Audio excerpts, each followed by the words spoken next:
Hi guys! Welcome back to my channel. So parang confirm na talaga ang hiwalayang Kim si Sian Lim at Kim Chiu sa latest nga. Kanina sa It's Showtime, si Darren Espanto ang nagbigay ng clue at parang doon na nalungkot ang madlang people sa kanta ni Darren kay Kim Chiu na anong nangyari sa ating dalawa.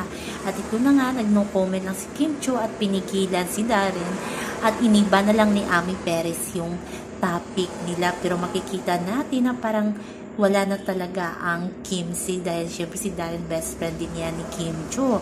Hindi lang si Vice Ganda ang bumubuking, talagang si Darren Espanto na kanina. Kaya sa Twitter nga laganap na ngayon na totoo nga ang hiwalayang Kim si, o sana hindi, pero parang ganun talaga kasi yung mga mata ni Kim malungkot at yun na nga narinig ng madlang people, ayun nakafocus, nalungkot ang madlang people. So yan lang po guys ang ating update sa ngayon. Hanggang sa muli, bye-bye. Always remember, wag po tayong paka-stress.